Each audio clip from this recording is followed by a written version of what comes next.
Welcome to the TOP podcast.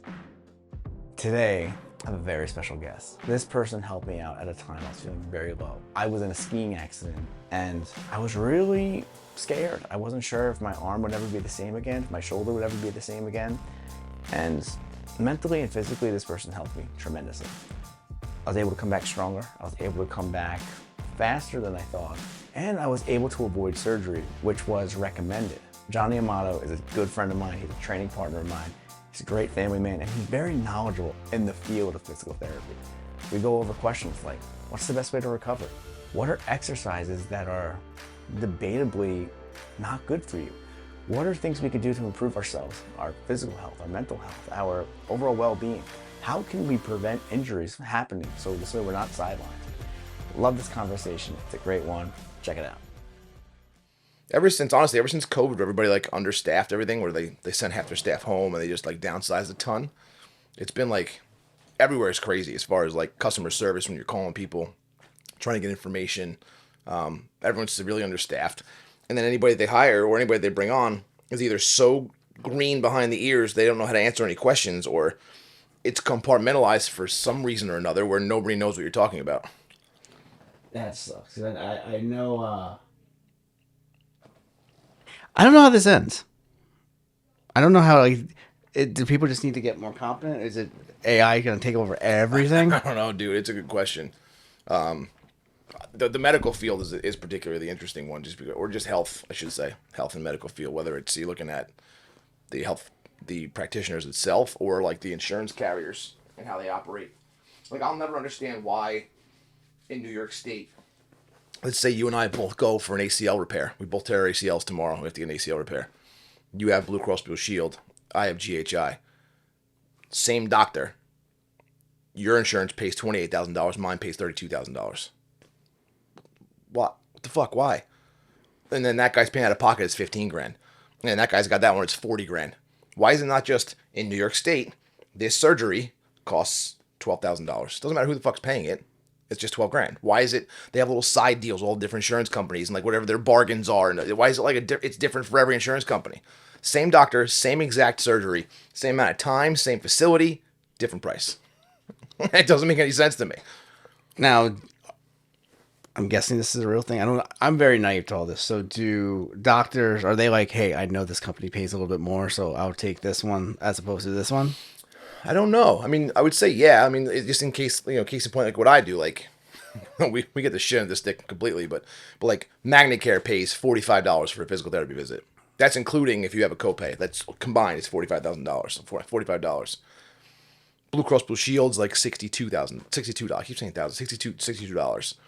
Medicare is $90 for the same exact visit, same amount of time, same exact everything, but it's tiered. So like some places like GHI. A lot of places now don't take GHI because the total payout is $37. That's not even worth my time. It's like an insult, $37. That's with the $20 copay from the patient. So you'll pay $20 for your copay, and the insurance pays $17 on top of that for a physical therapy visit. Do you actually get anything from the copay? What do you mean? Because sometimes I remember I used to have I forgot what I had, but I used to pay a copay. Yeah. I would have to give him like $20. Yep. And I'm like, this guy's making $20. Like, what is he doing with this $20? I would assume it just goes to office management. Well, yeah, or just it's part of the it's part of the complete collective, right? So if you have, let's say, Blue Cross Blue Shield, and the total payout for the physical therapy visit is $65, you pay $20. Blue Cross Blue Shield's paying $45. So the total, I'm getting total for the visit is $65. Okay. Yeah. All right, because that makes a lot of sense. Because that visit's not going to be like thousands of dollars. No. Yeah, because I'm thinking like $20 off of like a $5,000 treatment, it doesn't really mean much. No. That's not even tax. No, I mean, that's what I'm saying. Like physical therapy, it's a good third usually of what the visit is. Like I said, in network, we get paid, I think the average is $65 a visit, which is a joke. How long, in and out, how long do they usually? Most patients are in the office for 45 minutes to an hour. And the way I operate it is you're gonna get 20 minutes one-on-one with me, like for manual therapy or whatever it is I gotta do with you, whether it's Graston treatment or manipulation or mobilization, and then you'll do your exercises. So all up, you're there for like 45 to an hour, depending on how much you got to do. I'm asking you as if I'd never visited you before. It's like you've been there. Yeah, because every time I like scratch my tattoo, I'm like, oh wait, no, I tore my AC right here. Yeah, this is the AC joint. But that's also too like that's how I operate. Some places that are more like mills don't even.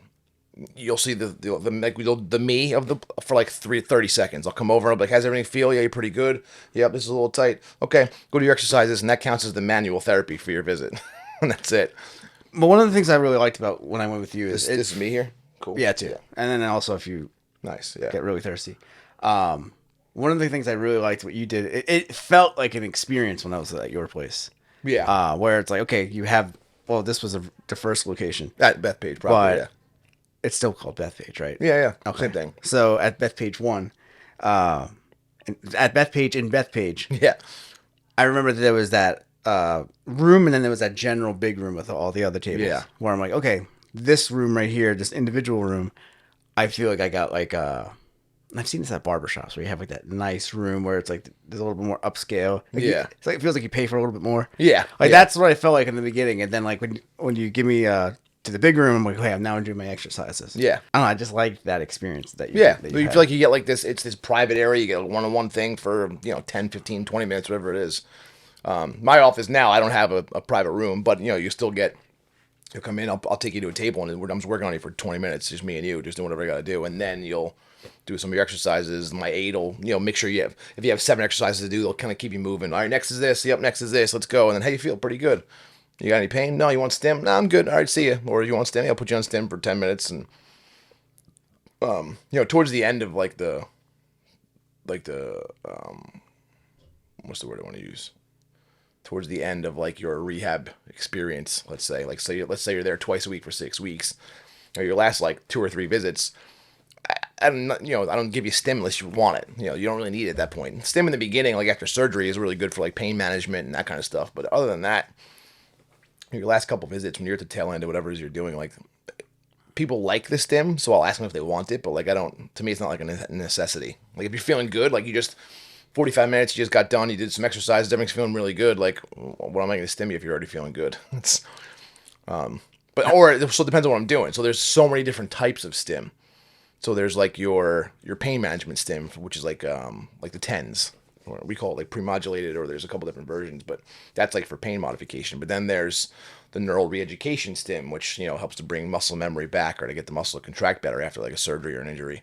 Then there's like the recovery stuff where it's like a muscle pump where it flushes all that lactate out or like all that metabolic waste from training. So like when you say the word stim, people think it's more like the pain one, but it could be any one of those things.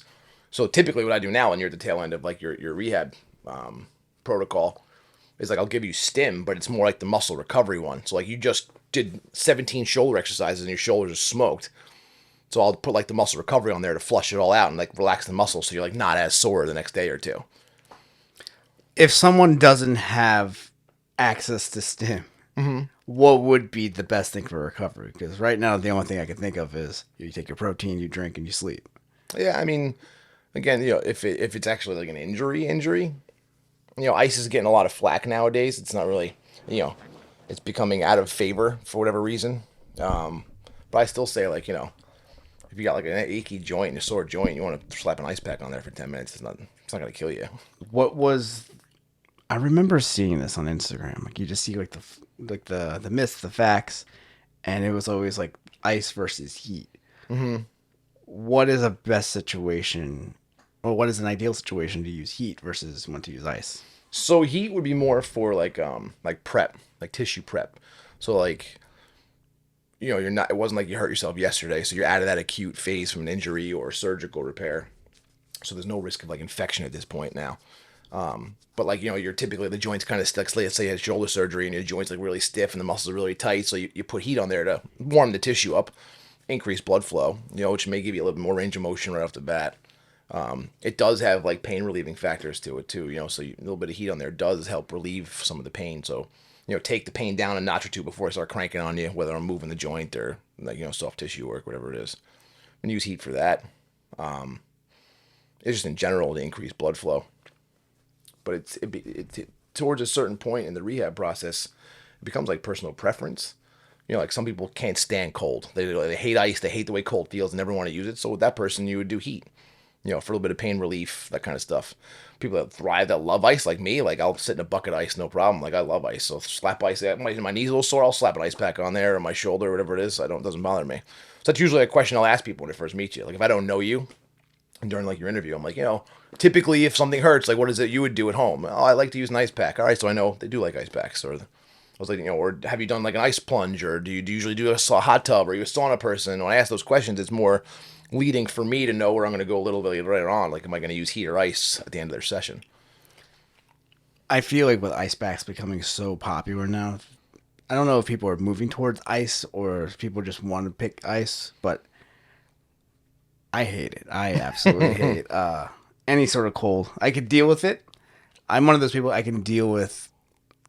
I'm one of those people who likes the winter over the summer. I can deal. I'd rather work in 0 degrees than 100 degrees personally. Same. But okay, so when it comes to ice specifically, you're obviously not loosening anything up because ice more so brings things Makes you feel together. tighter up, yeah. Ice is really for pain. It dulls nerve, or it slows down nerve conduction. So the pain signal from your brain from the injury is slowed down quite a bit, so the pain is not intense. That's what kind of the ice really does. It doesn't numb it, you know, per se, but it slows down nerve conduction so that you're not receiving the signal as quickly. Your brain doesn't process the signal as quickly. Does it actually? I was always curious about this because I remember like just getting hurt at the nurse or getting hurt at school and then going to the nurse. They would just give you an ice pack and just be like, "Okay, here." I never actually felt okay. I feel way better after ice. It was more of a, hey, this you can kind of power through the next few hours after. Like, is ice something that's actually like a healing thing, or is it more of like an Advil where, hey, if, for the next few hours you'll be fine?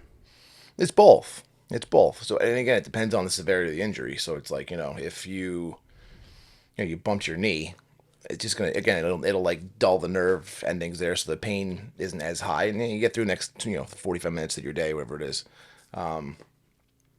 It does reduce swelling, for sure. So like you got like a nasty knot on your head, you bumped your head on the desk or whatever it is, or when you bump something, it can reduce the size or the severity of the swelling after the injury. But that's where it's getting a lot of flack now. Is like they're saying you want blood flow to the area, and ice is a vasoconstrictor, so it's going to decrease blood flow. So why would you put ice on if you're trying to get blood flow, which has all the healing factors like growth hormone and platelets and all that sort of stuff? So you want that there to heal, but you wanted to get rid of the pain and the swelling, so you put ice on. So it's like this weird juxtaposition between do you ice or do you not? It actually makes sense because now I'm thinking about it. I remember I had a kickboxing fight a few years ago, and I had like a hematoma like right here, Yeah.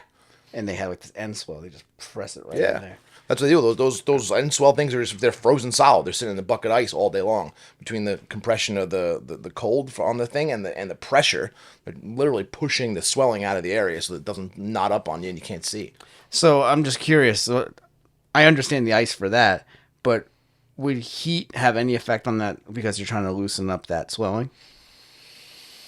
I don't know much about this. I mean, it wouldn't do anything for the swelling. If anything, if it's a broken blood vessel, it'll make it worse because it's going to increase blood flow and just make it even bigger. Yeah. I'm an idiot, so I'm just asking. No, like, yeah. I'm just trying to think logically. I'm thinking like, okay, like if I had like a knot, for example, I'm like, do you loosen the knot? Do you tighten the knot? And that's where, and again, that becomes like personal preference. So like, heat would help relax the muscle and loosen the knot. But then they also sell like these trigger point sprays that are actually like a freezing spray. So you spray it on the knot, on the muscle, and then you stretch it, you freeze it and stretch it. So there's so many things that happen in like the athletic medicine world between athletic training and physical therapy and contradict one another. What has there ever been like I know science is always changing, and I know that what we once thought, 5 years ago versus what we think now, it's just going to be different. Is there something now where you're like, dude, that's bullshit. That's old news. I think that's so 2010. Like, has there been something specifically? Where Ultrasound. Yeah, that used to be like the go-to thing. You had an ankle sprain, ultrasound. You tore your ACL, ultrasound. You had whatever. Everybody got ultrasounded forever, like 80s, 90s, even early 2000s. Like ultrasound was all over the place. Every physical therapy clinic, every athletic trainer used ultrasound on every injury. And then now a lot of the research is just like it does absolutely nothing. Like other than there's like a couple things that like it works for. So in the physical therapy world, they the APTA, which is the American Physical Therapy Association, gives treatment modalities a grade. So A obviously would be a great grade, B is okay, C is and D is kind of like probably not worth your time. And then there's like the F, which means like don't even fucking bother. Ultrasound in general, broad terms, I think it's got like it's like a C or a D, like a low C, because it does work for a few things. So it does work with bursitis. There's something with the ultrasound where it actually helps to shrink an inflamed bursa sac. It helps with the epicondylitis. So you have like your golfer's elbow, which is like the inside of the elbow, and you have your tennis elbow, which is the outside of the elbow. The ultrasound does decrease pain sensation and the potential for fraying for that tendon. So it works for those two things, but everything else it doesn't really do anything for, like ligament sprains, that sort of stuff. It doesn't do anything. So the ultrasound, if I'm not mistaken, that's where they put the gel on you. They have like the scanner or my Yeah. okay. Yeah. So and that's the thing. There's diagnostic ultrasound, which is what they use for like babies. They're looking at like the kid in the womb, the things. That's actually a visual. And then there's therapeutic ultrasound, which is like what athletic trainers or physical therapists would use, where it's the I'll give you the whole scientific term, but there's a piezoelectric crystal inside the head of the ultrasound unit, and it gets charged with electricity, and it vibrates, at certain frequencies, different hertz, and that goes down deep down through the skin, and those it creates these ultrasonic or ultrasound waves, and what those ultrasound waves do at the extracellular level, like in the fluid, is it causes actual bubbles to bubble up, and when those bubbles burst, they create heat. So you're artificially heating the tissue with the ultrasound. So that's really what it does and what it's used for. What was one thing that they did an ultrasound for where you're like, this is fucking ridiculous? Like, why do they have to? I mean, a lot of things now. Like what's something sprain. that ankle sprain? Yeah, like why would you ultrasound that? It doesn't do anything. Like why would you heat, especially if it's a new sprain? Like you just rolled your ankle in the field 20 minutes ago. Why are you going to heat that? That's like that acute phase. You want to that's where ice comes in. Like you ice it in the acute phase typically. The first like 3 days of an injury, you definitely stick with ice.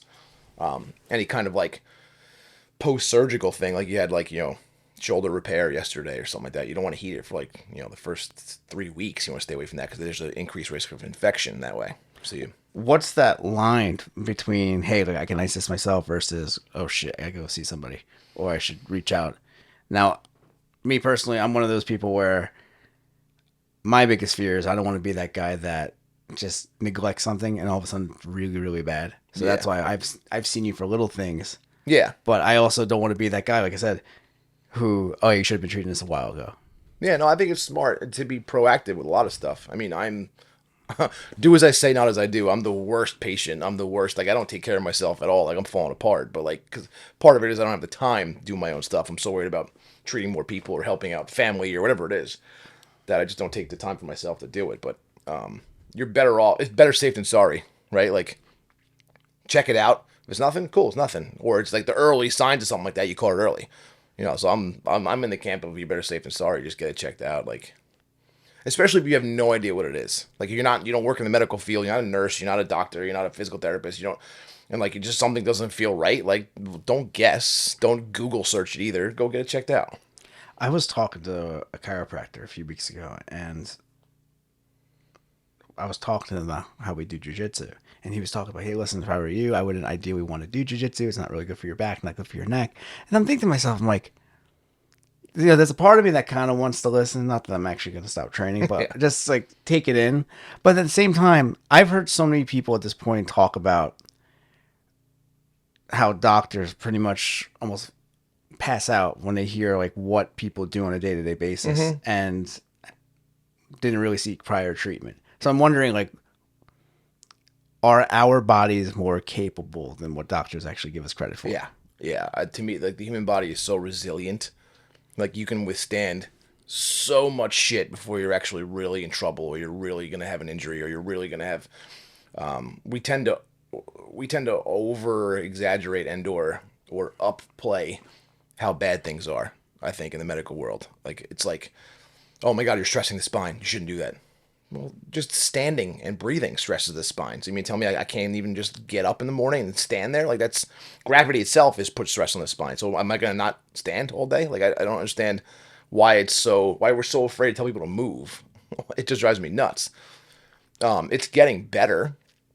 The old treatment modalities for a lot of things, 20, 30, 40 years ago was bed rest. And now it's the last, you don't give anybody bed rest. It's move immediately.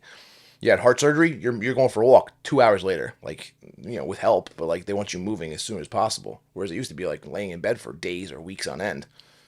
We found that no movement is actually one of the worst things for you.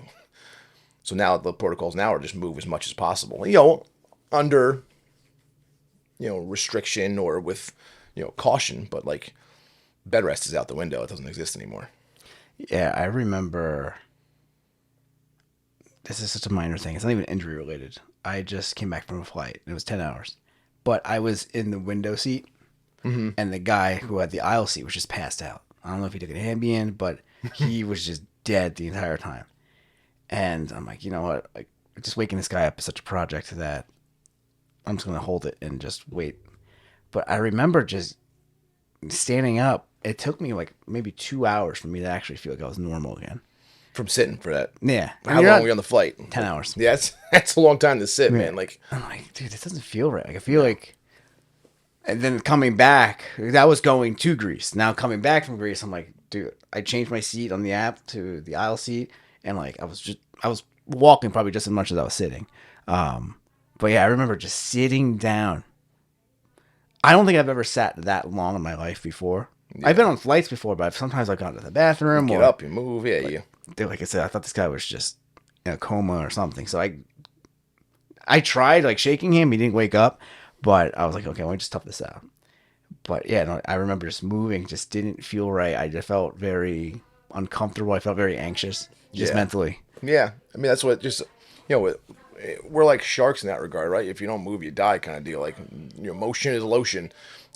It's for your joints. It gets, the synovial fluid to flush in out of the joint, to lubricate it, for nutrition for the joint, for cushioning. It's essential for blood flow. There's the main vein that's in the lower part of your leg that's like basically embedded in the calf muscle, relies on you walking for this muscle pump to drive the blood back up through the vein, back up to the heart. So if you don't walk all day long, that's why you see people that, as they get older, they have like severe medical conditions, like end stage diabetes or heart disease, whatever it is. Their legs are just swollen because the fluid is stuck down there because they're not walking. They're not getting that calf pump mechanism to push all the fluid back up, and that's a twofold issue. So you have your lymphatic system, which is like kind of like the vacuum cleaner for all the metabolic waste in your body, right? With cellular waste, debris, swelling, stuff like that. The lymph system clears that up, the lymphatic system, but it works in conjunction with the venous system, which is obviously the cardiac output. So your arteries bring good blood to the area, veins take the used oxygen, deoxygenated blood and everything else back up towards the heart, and the process kind of goes back and forth. The lymphatic system is kind of connected to that. So if you have good venous flow, the lymph flow is pretty strong, and it pulls all that metabolic waste out of the area as well. If the venous return is blunted or shunted in some way, shape, or form, so is that lymph system. So you get swelling. That's if you've ever heard the term like lymphedema. I've heard of it. Like an insane amount of swelling in their lower body because like there's just nothing to help drive the fluid back up towards the heart. So you have like the lymph nodes. They always hear about people like when you're sick, they get inflamed, that kind of thing. So you have like your lymph nodes, and there's like little like ducts that they're connected to that brings them up to trunks, which are kind of like a big like storage area. And then from there, it's cleared out through the heart, and your body disperses the lymph and all that extra fluid throughout the rest of the system. If you don't have that good venous pressure to help drive the lymph system, it all just gets stuck down there. And like everything else, it's gravity fed. It just stays. Gravity's pushing it down, the fluid stays down, and it doesn't go anywhere. So it all accumulates in the lower leg. Calf, foot, it just gets like super swollen. And then what lymphedema is now that lymph, that extra fluid's been sitting there for so long, it starts to get like congealed almost. And then you get what's called like pitting edema, where I could like push my finger onto the swelling area and it leaves a dent for a long period of time. That just means that fluid's getting almost like hardened. So, I mean, I know you personally, and I know that you do things with sports and mostly athletes, but are you seeing an influx of people who just have office jobs where they sit? Yeah, a ton. And what are they getting mostly? Bet you can guess. I'll give you guess. Your first 3 guesses. Your first 2 don't count. I'll bet you get it right. Well, I'm already thinking this. Like they're dealing with neck and like back Okay, issues. there's one. Okay, big one. As I'm sitting here, I'm thinking like something with your feet. A little bit, yeah. Neck, knees, feet, lower body. Probably another one you see with people that sit a lot, and then low back. Maybe Just traps. bad posture. Yeah, so I would kind of include the traps with like the neck. Okay. So like anything back of your head, neck, trap area is kind of like that. To me, that's all the neck. It's all one area. Neck pain, back pain, and then like the knees, because they're not moving. So if you're sitting there for an 8-hour stretch behind a desk, and you're just in this like bent knee position the entire time, that synovial fluid, which is like the lubricant for the joint, isn't going anywhere. It's just sitting there. It becomes like stagnant. So in order for that to be good for your body, it's not only is it the lubricant, but it's also nutrition for the joint. So it carries whatever the joint needs to stay healthy and to maintain its youthfulness, if you will. So like moving, think of it as like an oil change. If you have an engine and it just sits in the car in the garage and the oil just sits there, it kind of collects like crap, like gunk. And you go to use it, and now all that gunk is in the oil, and it makes the pistons not work, and etc. It's the same idea with with your joints.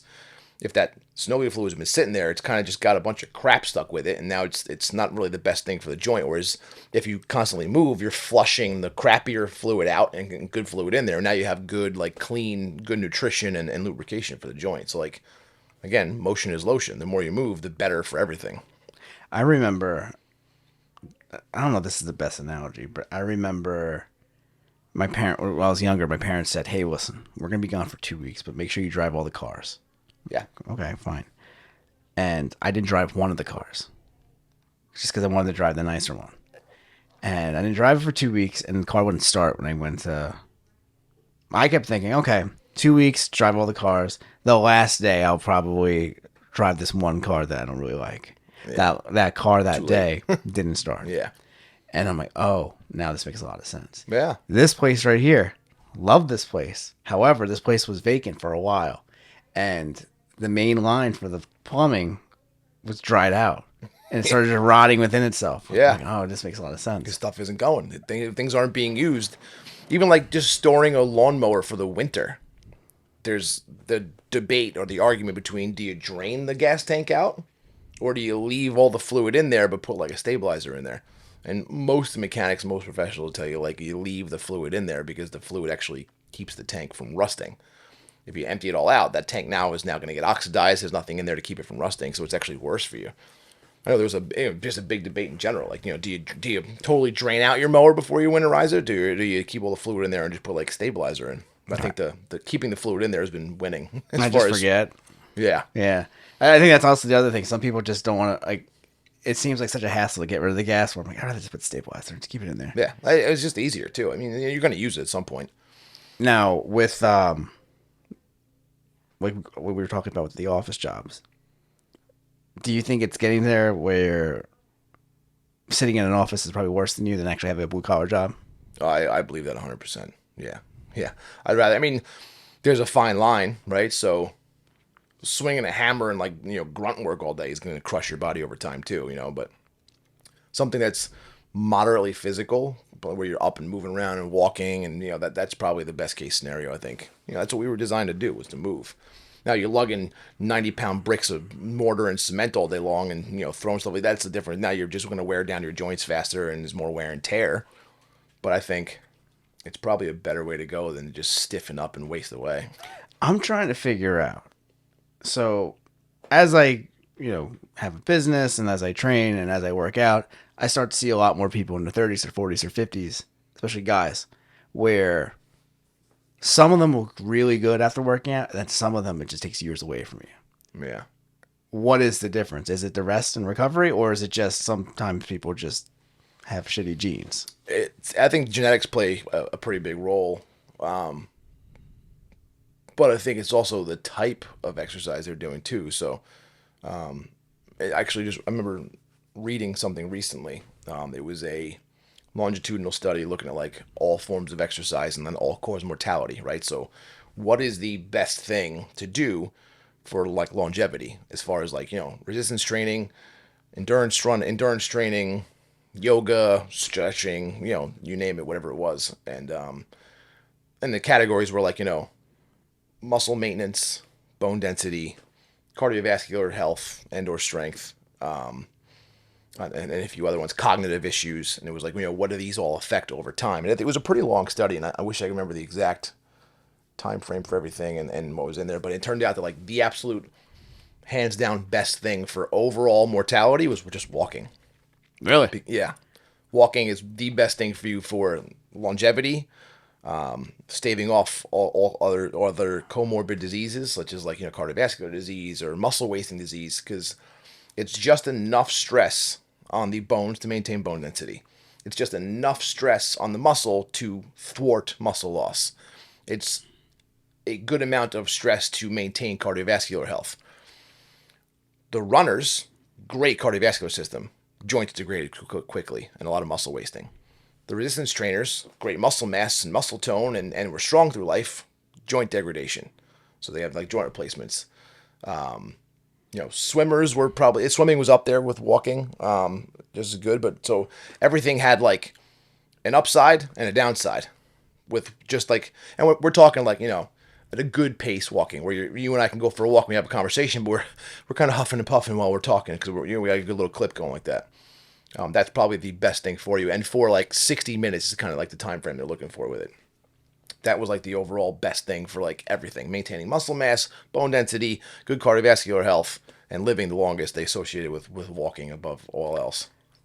I find that very interesting because I always just put this pressure on myself. And I don't know if it's because I'm still young, but I do F45, I do Brazilian Jiu Jitsu, and now I've been implementing striking again. And I'm like, okay, like this has become like my standard where the idea of walking just sounds like that's not gonna do it for me. I'm trying to like lose a little weight and just be a little more healthier and improve my cardio, but it's nice to hear that because for the longest time I was knocking walking because I'm like, oh, that's like anyone can walk. Like, come on. Yeah. But that's the upside to it. But it Anyone makes can walk. sense. It's like it doesn't have to be the crazy. You have to be thrashing your body 3 days a week in order to get like, good benefits. There's an upside to doing that though. There's again upside and downside to everything. But again, across all planes, there's no downside to walking. Other than tripping and falling and maybe breaking a hip as you're in your 70s, 80s, 90s type of thing, maybe. But it's all up. But it's a very gradual up. It's not like a massive. You do some high intensity interval training, like you're gonna get a good anaerobic exercise. You're gonna get testosterone boost, and you're gonna, but like at what cost? Like what's you're gonna hurt your joints possibly because you went too heavy too fast, or the same idea. So to me, like I think it's a balance. A little bit of each. You do like resistance training maybe once or twice a week. To maintain your muscle fiber and bone density. Steady state cardio, like low intensity steady state cardio, LISS, some people call it, like that walking, at a good clip, 2 or 3 days a week. A yoga session once or twice. And that's like a perfect week as far as like covering all your bases. Now you throw in like what we do, BJJ and everything else. The intensity would probably change as you get older. Like you look at guys like Ash and those guys who are still training and they're killing it, but they're not rolling with the 22-year-old stud wrestlers. There's no need at that point, but they still can partake. They're still doing their training. They're still getting in their grappling work and they're up in their game a little bit, but they might just decrease the intensity. This is where I really found it. Like I said before, I went to Greece and I went to Italy, and I made a lot of observations. Just okay, obviously they eat way healthier than Americans do. Like that's just an easy thing to talk about. Their food, much better. Our food, not so good. But one thing I noticed with a lot of people from Greece and Italy, there wasn't a lot of people that were like ripped, that were built, that were thick, or it was a lot of people that really had like skin on bone. Just lean. And I don't know if this is true. I don't know. I haven't, but you hear about the Mediterranean diet. You hear about how like they have like that area of the world has like the best longevity. Like they're like the healthier ones. So that really had me thinking, because I'm trying to think like, do I, besides like Sylvester Stallone, who probably is on like a chemical cocktail that keeps them alive. I don't really know that many people in their 70s or their 80s that have some like serious meat on them. Yeah. Like I've always heard people say like you never hear about like fat 90-year-olds, but like I don't know about people who've got some meat on them. Like I know people in their 50s, but I don't know people in their late 60s, 70s. Yeah, and there's a natural reason for that too. I mean, your muscle fiber density decreases pretty quickly. So after age like 30 or 35, I forget the exact one, but you lose a good portion of your muscle fiber density every year, compounded like from 30 on. So like that's why like weight training and building as much muscle as possible in your 20s, early 30s will set you up for a better sustained twilight years, because you'll have built that good foundation of muscle. So then when you start to lose that 2% every year of your type 2 muscle fibers, you had built up a good storage bank, as opposed to the guy who never weight trained before. So you need to take two guys at 20 years old, roughly same frame, say 5'7", 150 something pounds. One guy weight trains, puts on 15, 20 pounds of muscle. The other guy never does. Now you see those two guys in their 70s. The one who weight trained may have some joint problems because he did the weight training, that kind of thing, but his muscle density, his muscle fiber density, and the amount of muscle he has compared to the guy who didn't do anything is going to be twofold. So he's less likely to fall. He's at less risk of falls and potentially breaking a hip at that age. That's why like resistance training is pretty important when you're younger, when it's easy to build it.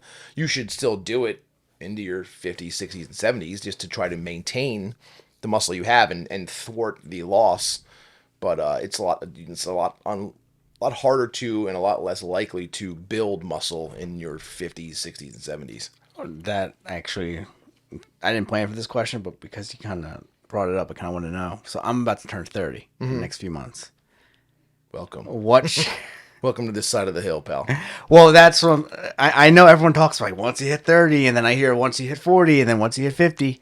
But I've seen enough men and women at this point who, not necessarily they're defying all the science because they just work out really, it's just who they are at this point. But is there something I can do about this, or is this something I have to learn to accept? Hey, I'm just going to lose muscle. Like, can I still put on muscle? Can I still, like, I don't want this to be like my peak and then I just come down. Like, is there a way to still improve? Like, lately I've been, I don't think I've told you because I haven't really seen you much, but I had like a real bad health scare in May. I didn't know And that. I'll tell you more about the back end stuff after this, but since then I've really watched what I've eaten. Like, I cook my food all the time. Like, it's like organic, grass-fed beef, like, yeah, pretty much the opposite of what I was doing on a daily basis. Eating cakes and all that other shit. Yeah. Remember, I work weddings, so it's very easy to succumb to like, oh, waffle fries, oh, pasta, ooh, cake, soda. Now I've really watched what I've eaten. And I've lost about 10 pounds now. But I'm wondering, at 30, not that I'm going to give up or anything like that, but like I would like to still see some improvements. I'd like to still like put on some more muscle and like see my abs again. And like, I'm wondering, like, when I hit that 30 number, like, is it going to be much harder? Is it like, what should I expect? I'm an active person. I don't want to lose that. Yeah, that's a good question. It's a loaded question. Talk as much as you want. Yeah. So, and I'll give you. It's like a 3-part answer. So, if you want to get abs, you have abs already. They're just covered by a layer of adipose tissue or fat. You have abs since you're born. Everyone's got abs. It's just the muscle that's down there it's your rectus abdominis. So there are, as far as your abs are concerned, there's like 7 different groups of muscles that make up your abs. The ones that everybody talk about are called your rectus abdominis. They're like the 6-pack abs. They're there. Everyone's got them. It's just a matter of your body fat percentage. If you're 15% body fat, you might see like the top 2 and that's about it. You start getting into your 18, 19, 20%, and you're not going to see abs. There's just no way. When you look at guys that are, magazine quality cover models, they're probably at that photo shoot, they're at like 7% body fat, which is why you can see every single ab and it's pretty well defined. That's not exactly sustainable for everyday life. Yeah, I don't do none of those guys have those abs year round. It's like, they cut up for a photo shoot and they're still fit and lean and good looking the rest of the year, but they probably hover around 10, 12% body fat normally. And they just trim down for like a photo shoot. So As far as like seeing abs, that's more diet and losing fat mass, and then you'll see your abs. Yeah. But as far as like putting on muscle, it is possible. It does get harder the older you get. So your 30s compared to your 20s will be a little bit harder, but not significantly harder. Your 40s is when you start to notice like it's significantly harder to put on any kind of muscle mass, and even strength gains too. So it's a lot easier to maintain strength and muscle mass than it is to gain strength and muscle mass once you're past like 35, 40. Again, which is why training in your younger years and building that base is pretty important. Now nowadays there's more of the TRT stuff, so that kind of, so let's say naturally, no TRT, no nothing, this just the natural aging process. Yeah, it's harder to gain muscle and it's harder to gain strength. It's not impossible. I mean, it just takes more. You won't see the results as quickly, right? So you're 22, you look at the bench and you put on 3 pounds of chest muscle mass and you're able to bench also a ton of weight. And you start getting older, it gets a little harder to do, but it's not impossible. But you have to accept the fact that the results will not come as quickly. Yeah, for me, I don't even want to put on like 20 pounds of muscle or anything like that. It's more of, hey, I would like to work out, not just, I don't want to be in a situation where I have to work out so I just don't look like I'm melting. Like, I don't want, Yeah. I feel like that's just what's going to happen. Melted ice cream when you're in your 50s. Yeah, like, I mean, luckily, good for him that he's looking good now, but I remember Mike Tyson. Like, he was shredded during his prime boxing years. Sure. And then when he did The Hangover, the guy was... He was fat. He was Yeah. fat, yeah. But now he looks shredded again. So I'm like, oh, this is really cool. Now I'm pretty sure, he had a little extra help as far as getting shredded in his 50s. Yeah. But Probably. as far as, okay, so the TRT, I've heard wonders about it. Mm-hmm. I know everyone's got their reasons for it. For me, I feel like, well, why not enjoy the quality of life, especially in your 40s and your 50s, especially if you need help with it. But I just growing up, you always heard about like the bad effects of it, or I'm not talking about roid rage or anything like that. I'm talking about like long-term side effects. I know this has been relatively popular, but is there like some sort? I feel like there's got to be a cost to this, or has this been like a miracle for men? Well, no. So, and this is like the problem in the States, just in general. We treat the male sex hormone testosterone as if it's like this drug that's gonna make a guy like roid rage and try to take over the world and beat his kids, and it's just not the case. That's extreme cases of people abusing this stuff, right? So if the difference between steroids and TRT is that TRT is meant to bring you to a natural level. So, if you're 40 years old, and it's a loaded question too, because they keep lowering the bar as far as what's considered normal. Now, if you look at like the average male 50 years ago, right? A 35-year-old male testosterone level would be like 900 to like 1200 naturally. Now, the 35-year-old naturally is like 500, 250 to like 600. So now, so the question is like, what's considered normal? It depends on the time. They keep lowering the bar. I mean, they're going to say that 150 nanograms per deciliter is normal, but it's just not. It's just they're lowering the bar to the times. But what is an optimal level? If you go by what the old standard used to be, so TRT brings you to an optimal level for your age group. Steroids are guys just injecting a shit ton with no reason or regard whatsoever, just constantly putting it in. So their levels are at 3,000, 4,000, 15,000. That's when you have the deleterious effects. You have cardiac problems, you have strokes, brain tumors, when you're abusing it. If you're just doing the TRT to bring you to an optimal level for your age group, it's actually the reverse of that. It actually is cardioprotective. It prevents stroke. It prevents degradation. It prevents cognitive decline. It is super important. If you have chronically low testosterone, you're at a greater risk of heart disease, cancer, all that sort of stuff. So the fact that like it gets such a bad rep here in the States is just based off of like the few idiots who abused it and shot up their family because they couldn't pay their bills on time or whatever it was. But everybody holds down to that like it's the standard. Oh, if a guy's on testosterone, he's gonna be a dick and he's gonna beat his wife and he's gonna shoot up his place of work. But those are those rare instances where somebody just abused it like terribly, and then you have those bad side effects. Yeah, because it was always you always hear about like those bodybuilders and athletes. Like you hear about like it wasn't uncommon for me to hear about someone who was jacked or someone who you might think is on steroids die at like 55. Yeah. Or like die of heart attacks. And they're So that abusing was it. the thing They're that abusing it. okay, You know, so it that's is the abuse. difference. Yeah, it's abuse. To use testosterone to bring you to an optimal level is the opposite. You know, it keeps you healthier longer. Now, I felt a little bit embarrassed about this, but I wanted to get my test levels checked. When I Sure. got the blood work. So I was eating better, so my numbers improved. However, my T levels were like 370. I'm like, why is it? It's low for It's not low. 30 yet. Yeah. And I'm thinking to myself, like, I do plenty. Now I know I was eating like shit, so I can only imagine was it even lower at that time, which that was my first T level check. Yeah. So I wonder, was it even lower when I was eating like garbage? Sure it was. 100%. But I'm also thinking, I'm like, I sleep like shit. That's the number one. I was going to ask you, like, what's your sleep patterns like? I'm trying. Like, Yeah. they gave me the oral appliance, and still, it's like for some reason, it's like a 5 to 6 hour thing, like that. I'm in that range. Like I try to black out the curtains. It's one of those things where like I'll try to go to bed. Like for example, I used to take a nap at like 1 o'clock because I was tired. Yeah. But now I'm like, I gotta just suck it up and just wait till like 10 o'clock. But I'll wake up at 3 o'clock.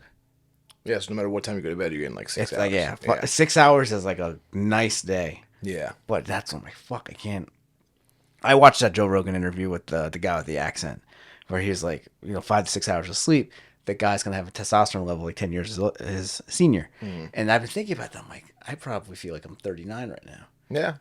Yeah, and there's a lot of factors involved with it too. It's sleep, quality of sleep. It's your nutrition. What type of foods are you taking in?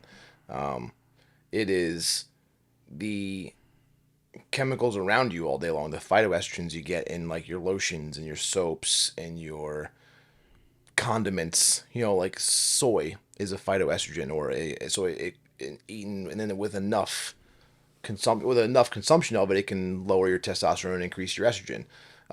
There's different chemicals in like soaps and shampoos that are highly estrogenic, which can thwart your testosterone production. So there's all these things that kind of factor in. And that's why there's that big debate now, or that the notice in the medical community that like guys' testosterone levels now are like we're like deficient. 20s, 30s, 40s, they're a third of what they should be compared to guys our age like 50, 60 years ago. And it's the stuff that it's the environmental toxins that we're exposed to all day long. And it used to be easy to say, oh, just blame fat people. Or, people don't work out as much anymore. Or they eat like shit. But I'm not just 6% body fat guy, but I work out multiple times a day, multiple times a week. I mean, I don't think I'm an average athlete. I think I work out plenty. I think I can do plenty. I'm very strong. But for me to have low levels, I'm like, what the hell happened? See, then it comes into, and then overtraining is a thing that's going to reduce your levels. So you look at guys in the UFC. I won't mention names because You don't yet. yeah, but there are two guys I work with. One was in the UFC, one PFL, whatever it was, and they train together. They're friends, and they're shredded. You see them on TV, and you're like, dude, these guys must have like 3,000 level testosterone. They got their test checked, and 275 was one of them. The other guy was like 310. That's interesting because if you had asked me like 10 minutes ago, well, actually like 30 seconds ago, I would have thought, okay, you can tell the people who are like shredded, the people who are ripped, those people have to have high testosterone. But that's interesting that you They're told me not that. because they're overtrained. So you look at the average UFC athlete, they're training 3 times a day at high intensity levels. So they're getting their morning run in. Let's just say they're doing their 3 to 5 miles on the road. They're getting the road work in. Then they'll go home and they'll chill and they'll have a meal. And then they go to their midday jiu-jitsu class where they're busting their ass for an hour and a half. And they go home, they chill, and they're going to 7 o'clock striking class, or they're hitting mitts with their coach at 7 o'clock at night. The heart rate's through the roof, all 3 of those sessions. If they're not sleeping right and recovering properly and eating right, that's going to increase cortisol levels, which are going to decrease your testosterone. So even though they're shredded, it's because they're lean, which, again, is good. And, and they have that base from, being athletes probably their whole life and all sort of stuff. So they've got like a good base of muscle tone. So, when they're lean, they look like they're shredded wheat, but like their testosterone levels are usually pretty crap because they're overtrained. So one of the things I've always understood, I didn't really get a chance to understand was if someone wants to lose weight, if somebody is trying to cut down on what they're eating, but they work out really hard, it almost feels like there's a contradiction because, hey, I feel like shit because I'm not eating enough, but at the same time, I'm trying to lose a little bit of weight where it's like, I don't want to go above my calories. When it gets to that for me, then, if you're training a ton, I don't want to say calories don't matter. It's more food quality, right? So people get so fixated on their caloric intake. They got to calories in, calories out, which is for the average person, it's a simple math equation, right? If you're taking in more than you're burning, you're going to store the excess as fat and you put on weight. If you burn more than you're taking in, you'll burn your excess stores and you'll lose weight. But if you're training a ton, quality becomes more important. So like, I don't buy into that whole load of crap where like, if I eat 12 Pop-Tarts, it's 1,200 calories. It's the same. It's just the same as 1,200 calories worth of red meat or steak. That to me is a bunch of horse shit. I'd much rather have 1,200 calories of beef than 1,200 calories of Pop-Tarts. It's the nutrient density. It's the quality of the calories you're taking in. So like, in that regard too, like if you're eating a 2,500 calorie diet, right? 2,500 calories, but it's like consistent of sweet potato, steak, avocado, name your vegetables, your fruit, like you'll probably lose weight faster than if you're having 2,500 calories of a slice of pizza, a bagel with light fat cream cheese, and, your, Honey Nut Cheerios. So the quality, there's two things. They're both 2,500 calories, but your body's going to use everything out of the sweet potato and the steak and the fruit. And whereas the other stuff, it's just a lot of excess crap. It's not, the nutrient density is not as good. So I don't think you find that losing weight's a little harder that way. And I found this with a couple of the UFC guys that I've worked with. Like they're just so fixated on their calories, and they can't lose those last 5-6 pounds. And like they're hyper focused on their carbohydrates. I gotta drop my carbs. I can't eat too many carbs. I can't eat too many carbs. You tell those guys to add like a quarter sweet potato to one meal, all of a sudden those 5 pounds just slip off. Their caloric intake it went up 50 calories a day, but that half a sweet potato gave them enough of the carbohydrate boost needed for the glucose for the body to say like, hey, I'm not starving anymore. Now we'll just get rid of the excess crap, and all of a sudden those 5 pounds are gone. And they're like, well, I don't understand that happened. Well, I added something to my diet. I added something. I didn't take anything away. I added something, and I'm losing weight. It's because your body's like, it's getting the nutrients that it needs. So that's one of those things where I get confused with, where I remember when I used to do track, or the day before the meet, you had pasta. Mm-hmm. And then I also hear other people talk about, oh, you want to have a good breakfast, or you have carbs in the morning. Now, I remember listening to like a podcast, I don't know whose it was, but they were saying like, breakfast is the most important meal of the day. That was just a bullshit thing for the cereal companies. Mm-hmm. So I'm like, okay, maybe that's not the true statement, but I know protein's good for you. I've always heard about the whole 1 gram per, not necessarily 1 gram, not always, because that's hard, but try to get like at least half a gram per pound. Yeah. What about the fats and carbs? Now I'm gonna take a wild guess and just say like bread is not necessarily the best carb to have. Right. But what about the carbs in itself? Because I feel like sometimes people try to move away from carbs, but are they screwing themselves? Or sometimes people want to stay away from fat because they think of fat as being round. So like the 80s and 90s was like the fat phobic era. Like everything was fat free and fatless and low fat, no fat, no fat. And what it is, they added sugar to make up for the flavor loss. So when you get rid of the fat content, the flavor profile changes in most meals and most foods. So to make up for it, they just added a crap ton of sugar, which then now you wonder why everybody's diabetic and the whole nine, because our sugar intake has gone up. That again is a loaded question because it's person to person. So it's your brain runs on glucose, right? Most of your body's tissue, your muscles run on glucose, which is all products of carbohydrates. However, if you eat like a keto style diet where you take in almost no carbohydrates, your liver does what's called gluconeogenesis. It'll create glucose from proteins and fats. So it'll give your body the glucose it needs to run the brain and run the systems in your body. You can live off of that. Is it ideal and optimal for performance? Probably not. So you're better off taking in the carbohydrates from an external source, from good things like sweet potato or, I mean, rice to me is on that upper echelon. Even though it's highly processed compared to something like a potato, I don't think the insulin spike you get from it is pretty low. Whereas like bread is just garbage. Like I feel like everyone in the world, well, not everyone in the world, but like the majority of the world just eats rice. Like that's like the universal food. Yeah, but like other than people really trying, like what Japan, rice is like the number one food. You don't see a whole lot of morbidly obese Japanese. You know what I mean? So like, it can't be the rice is making you fat. So what is it? So it's again here. It's in the U.S. It's rice is bad. Rice, all right. Okay, so maybe rice has some carbohydrates. What did you eat the rest of the day? A sleeve of Oreos? Well, it wasn't the freaking rice then, was it? It was a sleeve of Oreos that did it. Like it's like people try to demonize things just because it's a nutrient. In the end, the nutrient, there are the three main nutrients your body needs, which is protein, carbohydrates, and fat. You need fat in order to insulate the system. It is essential for hormone production. Cholesterol and fat is what your body creates hormones out of. As far as fats, like what are the fats that people like? When I think of fat, I think of the edge of a steak. Yeah, and that would be what's considered saturated fat, right?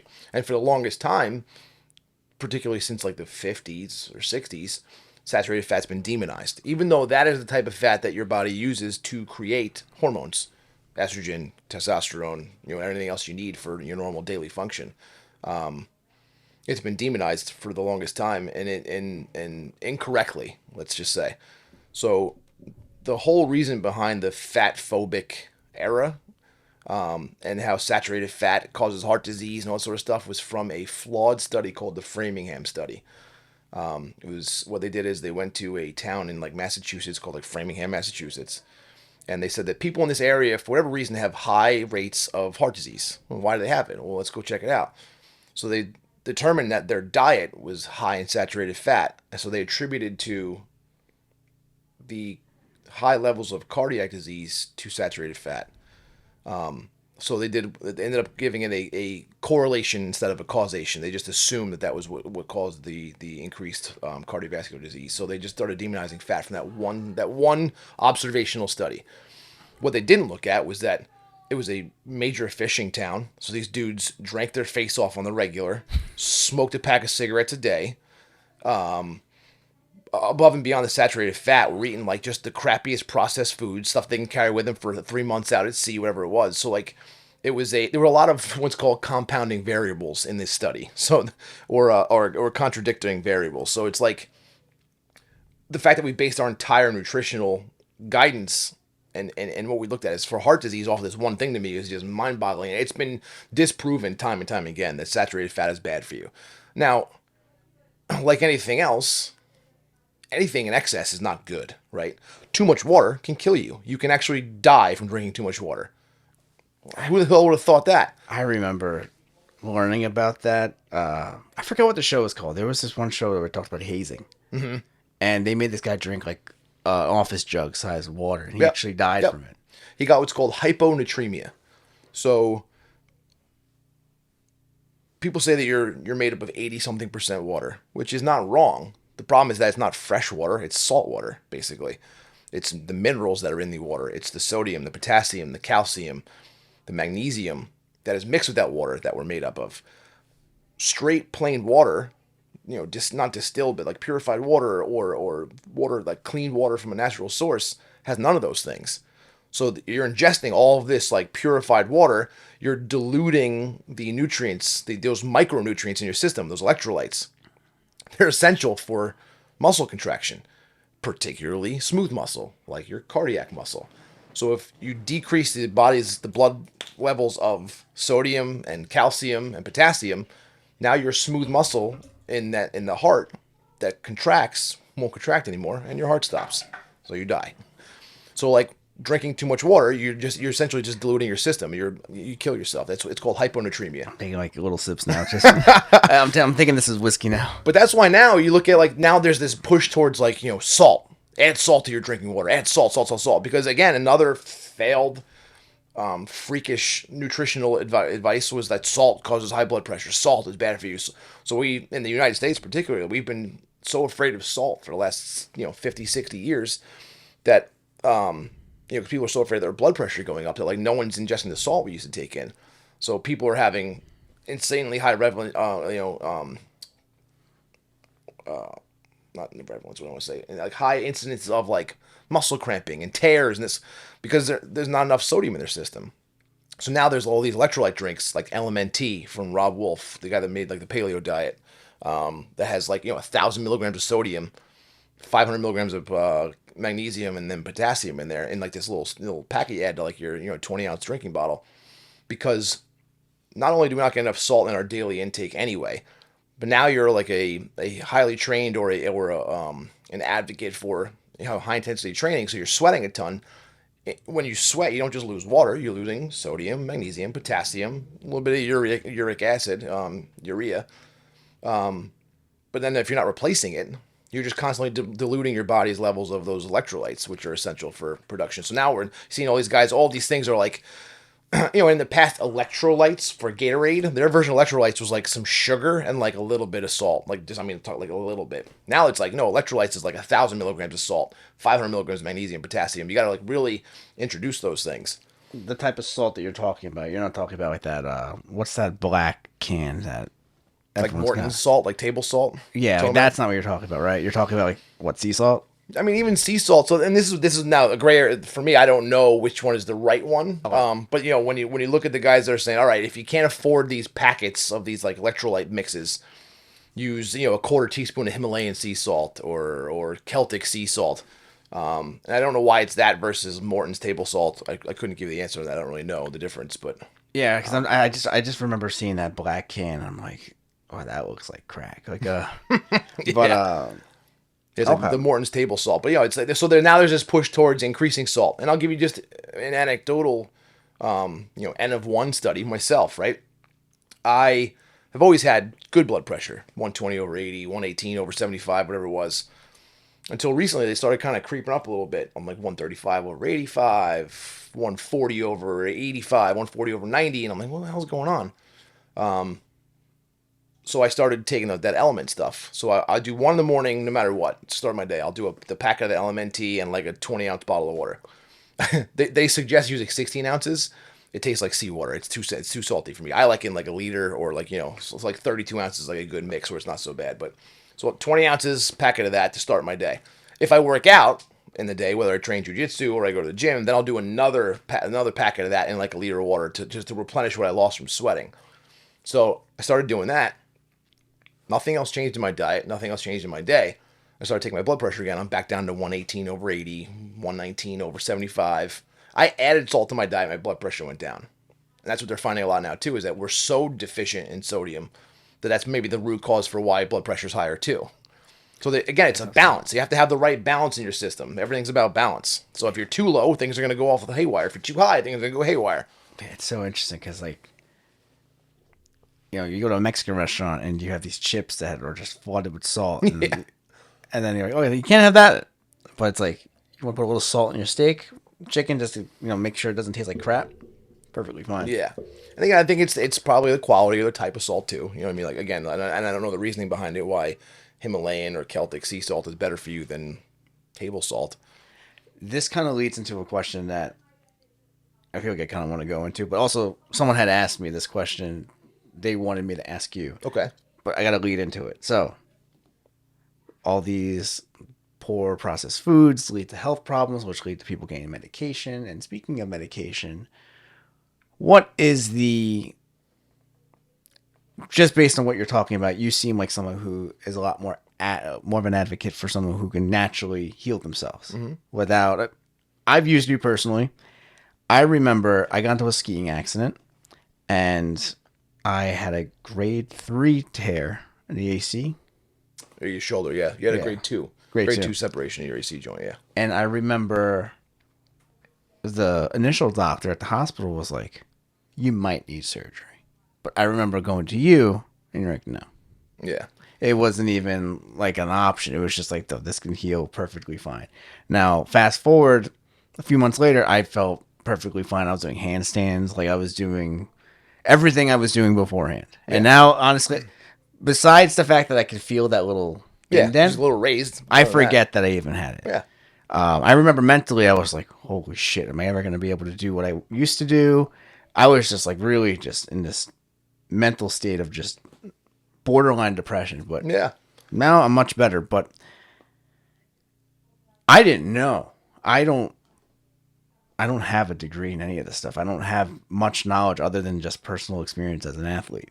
So when you see a lot of these people who are injured, how often do you actually see someone where like, crap, we may not be able to naturally fix this? Or is it one of those things where most injuries can actually heal naturally without surgery or without? Yeah, it depends.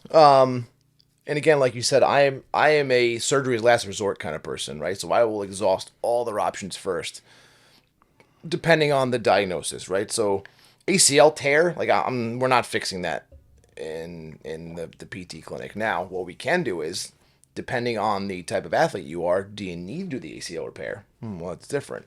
If you're just a linear runner and you like to jog and you run the marathon, you don't need an ACL for that.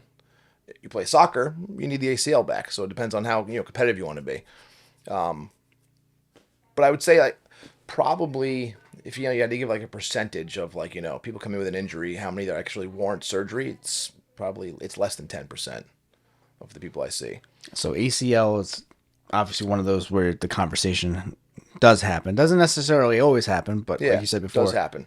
it's hey, case by case.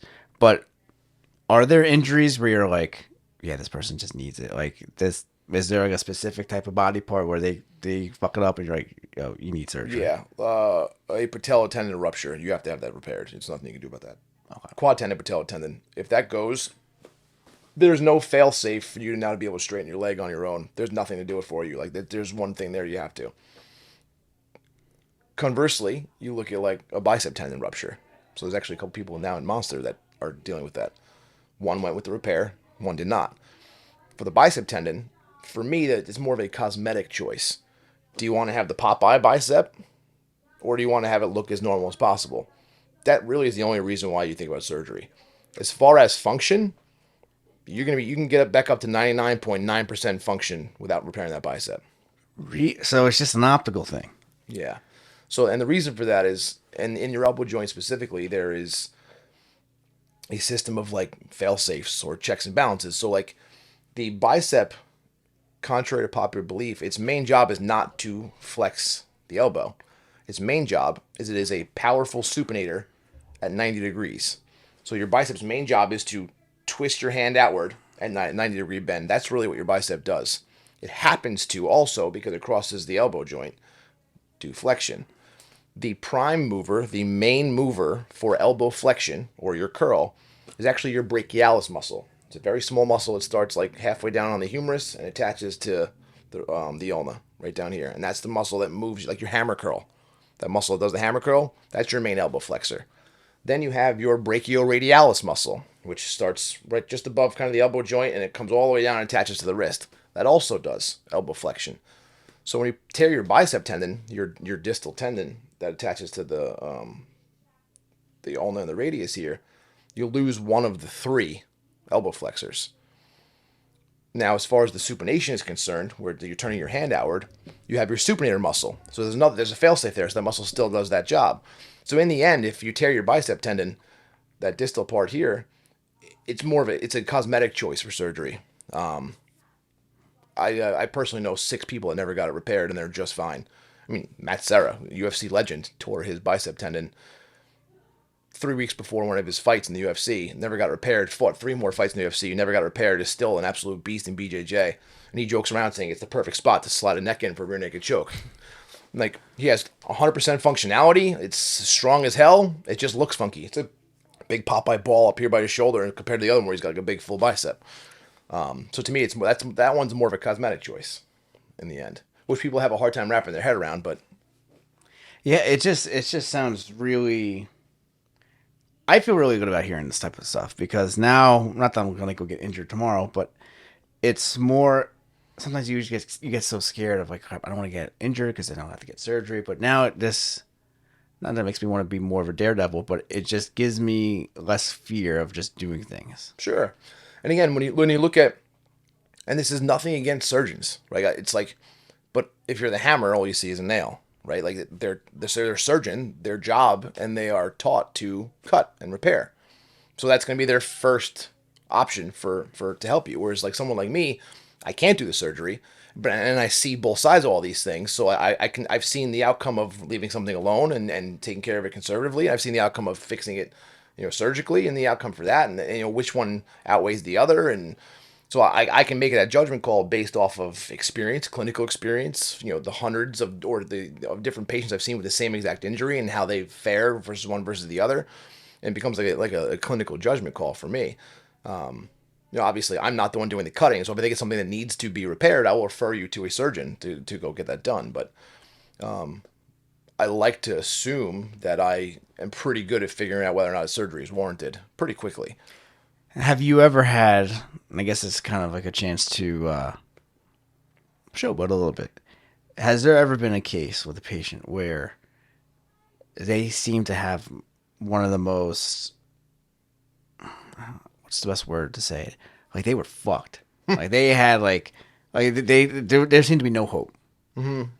It was maybe they had a horrible accident or just like an injury that you're like. What is your most proudest accomplishment helping a patient? Like, was there something where it's like they almost have, I don't even want to give an example, but has there ever been a situation where like, crap, like this person may never be the same again and then you were able to actually help them?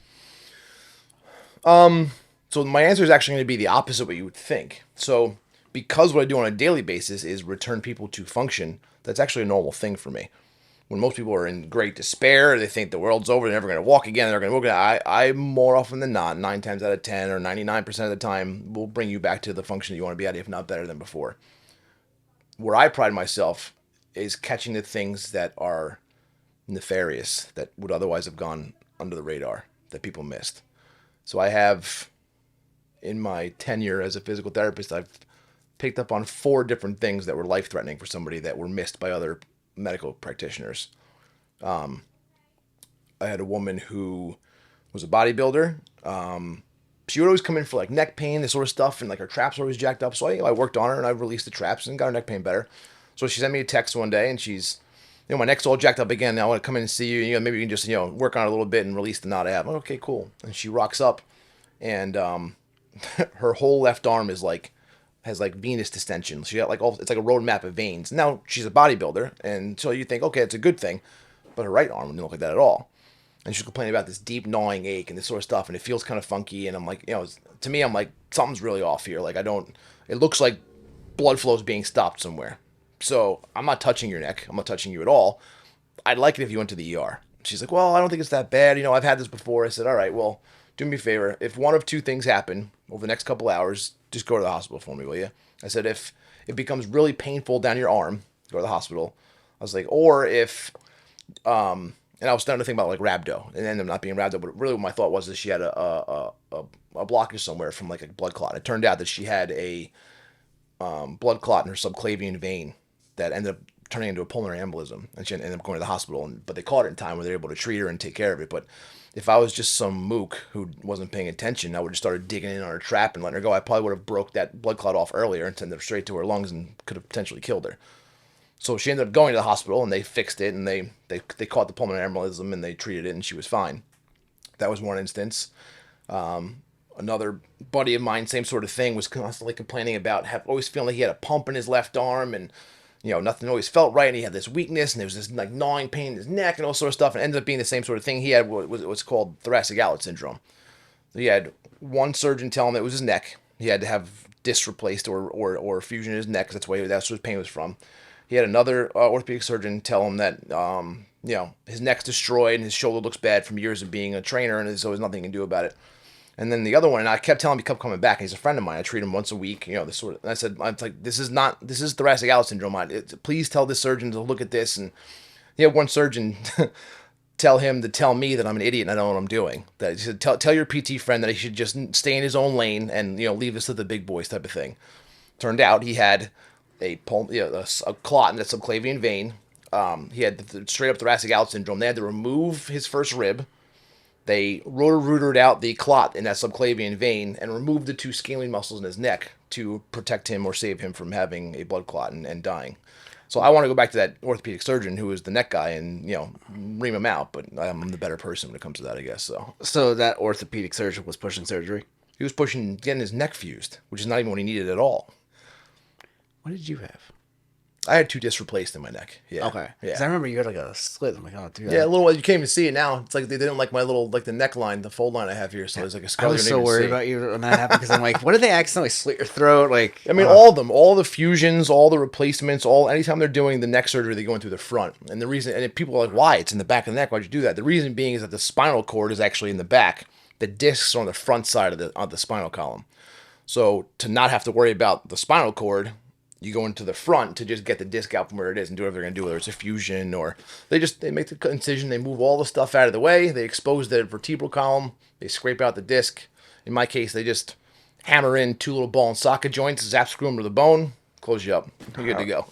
Jeez, I would never want to be a surgeon. I feel like, I accidentally killed this guy. Yeah, that to me, I mean, that one's a pretty big time. The surgeon I had, I like most respect for that guy, and like he just made me feel so comfortable in the beginning. And the surgery was an hour and a half. I was home the same day and was back at work a week later, so that was a pretty successful one. But So the surgery that you got, what was what made you get surgery as opposed to the recovery? Like, what was that? so I remember, this is from rugby. I remember the hit collided with some big dude, tackle, and both my arms went numb immediately. And it wasn't like a stinger numb. It was like different. Like, I don't know if you played football growing up or anything.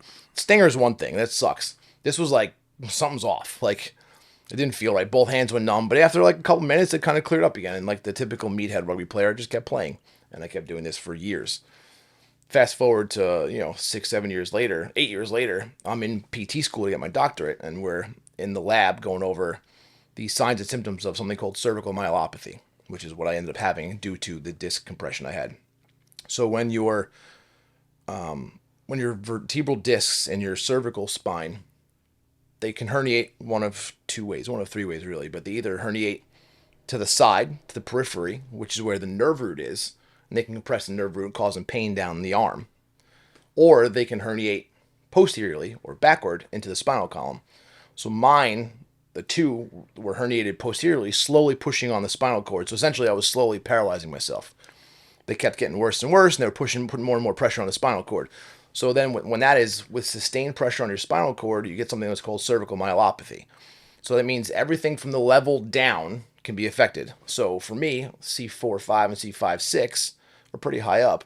So that means everything from that level, anything that's innervated by the nerves down can be affected. So I was getting drop foot. My left foot would just not work randomly. I was getting cramping in my whole left arm, weakness. I had atrophy on like my whole left side. But it was small and it was a very slow change, so I didn't really pick up on it. So we're in PT school and we're doing all the tests, and like they were all positive for me. And the kids that were in my course, or the people that were in my class, were like, "This is weird. Like, you're not supposed to have this." They called the professor over, and I had what's called a positive Hoffman's, which is like you flick your middle finger and the index and the thumb snap together. That's not supposed to happen. For a healthy person, that doesn't happen. So for me, that was happening. He was like, "No way, let me see it." And he did, and he goes, "Oh, that's not good." And then I had something else called the positive Babinski test. So when you're a baby and you strike the bottom of the foot, they grasp like a monkey response. They grasp the toe. After about 6 months old, it's supposed to what's called integrate, and then the natural response is to splay. So my feet now, I have the inverse of that. They still grasp, which I'm not supposed to do. So that's a positive version of that. So this was in that class, and he was like, "Oh, that's not good." And I was like, "What do I do?" He goes, I don't want to go see your doctor." So then I let it go. I let it go for like another 5, 6 years. Or 7 years. But what ended up making me do it was I kept getting like that drop foot thing. So at the end, I was like, all right, either I'm going to slowly like paralyze myself, or this stuff's going to start becoming irreversible, or I got to fix it. So because I wasn't in any kind of pain, so I had stiff neck and everything but it wasn't like in like some people, they get the surgery for like they mean severe agonizing pain down their arm, like they can't, this burning sensation, they can't sleep, they can't eat, they can't breathe, they can't do anything. The only thing about doing surgery, I didn't have that, so I kind of like let it go for a long period of time. Yeah, that doesn't sound fun at all. Is there a sport where you're like, oh shit, this is the one that gives people the worst injuries, or is it just any contact sport? It's any sport has its risks, right? It's just like I don't think there's any one sport that I would like demonize. Some people would argue like Muay Thai or like fighting. Why would you get punched in the face for? But I mean, you can have the same. Yeah, I tell people that's more of I mean, listen, you get knocked out, that's not fun. But Yeah. every little injury I've had has always been like oh, I banged my foot against someone else's foot, or I have a cosmetically messed up face. Yeah. But I never ever really like had an injury from it. I've had more injuries from jiu-jitsu or football, or I played soccer for a very short time where I'm like, oh shit, I got really hurt. Yeah. Like doing a turn. That's why I don't think there's not one particular sport where I'm like, oh, this sport you should just stay away from. It's, knowing what I know or what we know now as a collective, as how bad concussions are, head knocks. I'm a little less likely to let my son play football early. Or like, he loves the combat sports stuff because I work with a lot of the UFC guys and everything. He's met a lot of them, so like he wants to be a UFC fighter. I'll let him train wrestling, jiu-jitsu. I'll let him hit pads, that kind of stuff. Am I going to let him spar at 8, 9 years old? No. He's going to have to wait until he's probably 17 or so for me to let him actually, start taking headshots like that. Yeah, that's one thing I I want wish. like proper brain development before I let him start getting beat. I'm trying to think. When did I start sparring? I started sparring at 9. Yeah. Well, I didn't know any better at the time, but I never took any hard headshots until I was like in my late teens. But it was always like the body or lower. Yeah. Like nowadays, like my nephew, he's 6 years old. He loves striking, but we make sure it's like, yo, I'd rather have you get in the balls right now than Right. You don't need the headshots. Yeah. I mean, that brain's still. I mean, technically, especially as a dude, you're developing until you're like 25 neurologically. So you really shouldn't be getting a bunch of crazy head knocks until like you're 25. But at that point, most people's careers are over at 25. So depends on what you're doing. But if you can thwart the amount earlier on, I think it's probably a better option. I used to always think doctors, teachers, lawyers, like they were all these like we used to call them squares. Yeah. Where I'm like, okay, like this person doesn't really have a personality, but you've always been really cool. Like you listen to good music, you got tattoos. Like, I used to think like, okay, this is just a doctor that wears like a white coat and like a suit all the time. Like doesn't like let go. But no, like I've had plenty of conversations with you. Like, oh shit, you're a doctor that played rugby. Like that's badass. Like you're a doctor that is a purple belt in jiu-jitsu. Like that's badass. Like there's things about you where you're like, okay, like not all doctors are boring then. Right. But I just always had that growing up, and I've changed a lot. But it's cool to still see it. I appreciate that. Yeah. One of the things I forgot to ask, and someone had asked me this before. Sorry. So as far as like back issues, I feel like everyone I know either has a jacked up neck, jacked up back. We spoke about it before as far as, okay, they sit all day, or I've heard already all the stories of how like this is not good for you. Texter's neck But what's giving people back problems? Like, especially if they're not even overweight. Like, for me, it's sitting. Like I think sitting at a cubicle for 8, 9, 10, 12 hours a day is absolutely crushing us. Like, if you look at like the human body and the skeletal structure and biomechanics, like we weren't designed to sit for long periods of time. The problem with it mostly is the mechanics and or the setup of like our chairs. So like right now you're sitting here and you have a 90-degree bend of your hip here, and you have like 90 degrees of hip flexion. You have 90 degrees of knee flexion. You're sitting, even if you're sitting upright, what's considered good posture. What's happening though is that you're shortening your psoas muscles in that seating position. Your psoas muscles attach on the femur, and then they come up underneath all that, the guts and the viscera, and they attach to the vertebral bodies of your lumbar spine from like L3, 4, 5, and S1 area. So when you're sitting for anything longer than 20 minutes, you get what's called a contracture of the muscle. So the psoas are in that shortened position while you're sitting. Now they've gotten kind of like stuck in that shortened position. So as you go to stand up, the femur side of the muscle is locked onto that femur. The femur is in place. So as you go to stand up, the only thing that's going to move now is the vertebral side. So as you're standing up and that muscle stays short, it's pulling on the vertebrae of your spine, giving you that increased anterior lordotic curve, or the anterior tilt, where it's pulling the vertebrae forward a bit and kind of pinching down on the back. That's one thing. That's one of the root causes. That is that those psoas muscles become chronically shortened and they get like a contracture. Now, as you stand up and you move, and it kind of opens up a little bit. It doesn't stay that way.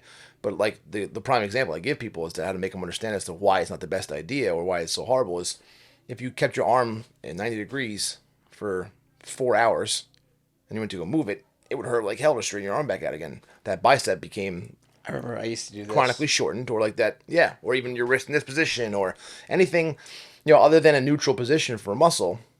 If it's in any sort of flex position for a period of time, that shortened position becomes its new like normal length. Now, if you sat like this for 6 weeks straight and never moved it, you're gonna have a real hard time straightening that arm out again. Now, it's not that extreme when you're sitting all day, but this happens over and over again throughout the course of the day, and it's just causing more and more back problems to me. One thing that I did personally, and it's made a world of difference, and I'm doing it right now, is when I sit, I have a pillow up against my back, and because I remember when I used to drive, I would drive and like this. You're just slouched and you're it's all pinched here. Crunch. I always have my legs, like my feet crossed. I just kind of like these have a root. Actually, I think you're the one that told me the pillow between the legs. Yeah. So there's no pillow between my legs, but I still have I'm so used to my feet crossed now, where I feel like when I sit like this, I feel like I'm like tightening myself up right now. And again, it's all personal preference too. But then again, then you look at like the piriformis muscle when you sit, that becomes chronically shortened too, and that piriformis muscle is attached to like the femur, the leg, attach it to the pelvis. If it's shortened, again, it can tilt the pelvis a little bit, which is going to put pressure on the low back.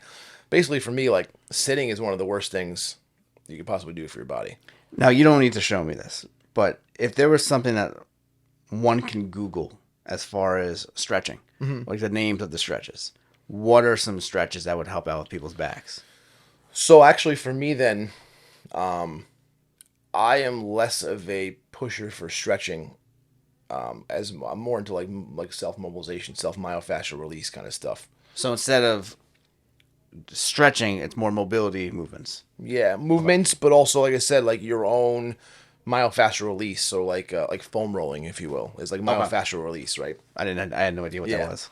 So that's where I push more for that than stretching, because more often than not, when it comes to actually stretching, like your psoas or your hip flexors, most people are going to do it wrong anyway. So if you can find ways to do your own release of your psoas, like a so right or one of those contraptions like that, or as a way I do with people with like a kettlebell and a lacrosse ball and all sort of stuff, that to me is more bang for your buck than trying to stretch it. So I'm bigger into like self release. So for your psoas, you're doing like the so right or the lacrosse ball release. For your piriformis, I'm big into like the foam roll and the hip the right way. So trying to open that piriformis up again. And now the arguments are going to come out where it's like, oh, you're not really making any changes with that, and you're not actually changing anything with the pressure. But what you are doing is you're doing some sort of neurological input to the muscle to change the tone of it. So to me, there's two components to muscle length that can be variable in the actual length of the muscle, or contribute to the pain you're getting from whatever you're doing. So there's the tone of the muscle. So like a natural resting tone of muscle that's not under tension at all should be pretty pliable. When you have increased tone or hypertonicity, the muscle feels like a rod, or you feel like a knot in the muscle. Or you have hypotone, meaning the tone's too low. It's kind of like flaccid. So when the tone is higher and the muscle feels tight, if you give it some sort of an input, like a so right or one of those things, that input generally causes the reverse of what's going on with it. So you'll cause a decrease in the tone, which will then sort of lengthen the muscle a little bit. So that's why I think you get more out of that self-release than you do an actual stretch. That being said, if you have the time, you do that self-release and then you stretch, you get way more out of the stretch than if you just tried to stretch a hypertonic muscle. So if I had to sum this up, warming up and moving before your main movements is like such a key, because that's huge. One thing I've realized since I turned like 26, now I warm up. Now I'm like, okay, let me like stretch a little bit. Like I can't just go right into Can't just rock up and go anymore. I'm not old, but I appreciate like slowly moving into things now. Yeah, and that's where I'm a big proponent of like dynamic warm-ups as opposed to just stretching before an activity, right? So you're gonna go train jits, you're gonna sit there and do like static stretching, or you're gonna do like mobility work and like things to like get the blood moving. Like I'm more for that than sitting there and like statically stretching muscles, because it's not really worth it to me. Now, with the mobility, do you think? I always remember. I think you told me this when I had the back issue. Core, where I do sit-ups and stuff like that, but I feel like I can do all the sit-ups in the world, but that's not really helping me for some reason. Exactly. So you're hitting the nail on the head here. So when I say the word core, what do you think about? Abs. Abs. And that's everybody's thought. That's what everybody looks at, and that's what everybody talks about, and it's all anybody thinks about. The core is everything from the bottom of your sternum to the bottom of your ass cheek on both sides, front and back. Every muscle involved in that. So that means your glute max, your glute med, your glute min, your piriformis, your internal rotators, your external rotators of your hip. Your abdominal muscles are your transverse abdominis, your obliques, internal and external, your rectus femoris, your multifidi, your rotatories, your erector spinae. All these muscles are your core. What everybody thinks is your core, which is the rectus abdominis, is probably the most useless part of that entire list. Because all its real job is to do is trunk flexion, or bringing your body forward this way. That's what the rectus abdominis do. They don't really support the spine. They do indirectly when they work together with all the other abdominal muscles, but what really supports the spine are like your transverse abdominis, your obliques, and those multifidi muscles. Those are what really support the spine. So by getting those stronger, you're giving yourself good core. That's actually good core stability. So this is almost like a rapid fire, but name it doesn't. You can name like 5 if you have to. Sure. Really underrated workouts that would just make people feel much better. So whether they be core workouts, and then maybe there aren't even 5. Maybe there are 5. What workouts really are not that good for you? Because I remember Workouts like style workout, or you mean like a specific exercise? specific exercises. Okay. So I remember, and maybe things have changed, and I haven't done this since. When I was recovering my shoulder with you, I used to love doing dips. Trash. Never. Yeah. I haven't done them trash. since. They're horrible for the shoulder joint. After doing what I did with the biomechanics lab and kinesiology and realizing that there are so many better ways to train your chest and triceps and shoulders than doing dips.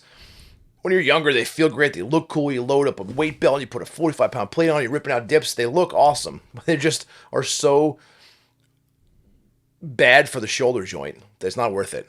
You know what I mean? It's not like that risk-reward ratio to me. There's just too much risk and not enough reward to make it worthwhile. Anything else? Like I feel like sometimes deadlifts is like one of those debatable.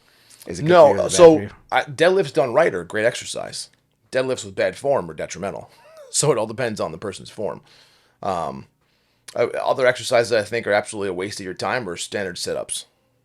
Like the standard sit-up, there's so many things you can do now to strengthen your core, strengthen your abs. You don't have to do that sit-up when you put that much stress through your body anymore. Now, if you're healthy, you have nothing, no little niggling injuries anywhere else, you have no underlying conditions with any other musculature, or sit-ups fine? Yeah, they're probably fine. No problem. But if you got any kind of injury or any kind of low back problem or anything going on, there's just so many things you can do to just skip doing sit-ups altogether. That's interesting. So crunches, do they count or no? Or just Crunches are better than sit-ups. You're talking about that from whole body coming out. Whole body up, old school sit-up style. There's just, again, they're really just working. In the end, it's really just working your hip flexors. Most people aren't even using their abs when doing sit-ups. They're doing their hip flexors. A little bit of abdominal work, but a lot of hip flexor work. There are way better ways to target your abs than doing that. And then anything else that you're like trash. Yeah. So grappling sports, wrestling, jiu-jitsu, that sort of stuff. Neck bridges are an absolute waste of your time and an absolute detriment to your spine. There's this one commercial. So I'm not giving them a shout out, but I love this State and Liberty. It's a suit company. Mm-hmm. Have you heard of them? Yeah. So the guy who represents them is Jake Herbert, the wrestler. And he does like all this shit where he's like doing bridges and stuff like that. And yesterday I saw someone do it in the WWE. And I'm like, I want to start doing those again. I'm glad I didn't do it. Please don't. Okay. Please don't. You're better off with isometrics, whether it is in the form of the iron neck or any other contraption that does that sort of thing. Putting weight on your head and doing mobility work and everything else with it is just going to degrade the disc faster and set you up for failure later. Now, that being said, again, it's that risk-reward thing. You play football, you don't want to break your neck, so you're going to make that sucker as strong as you possibly can at the expense of the discs. So now my neck is good and strong. I got a 19-inch neck. I'm going to take all the hits in the world, never break my neck, which is great. But now to get to that point, I degraded my disc so much that you are going to have fusions or replacements in your future, without question. One thing I was always trained to do, especially when I did kickboxing, was every time we did an ab exercise, like leg lifts, for example, our head had to be off the ground. Yeah. And it's a good way to train like the deep neck flexors, that kind of stuff. Yeah, it's great.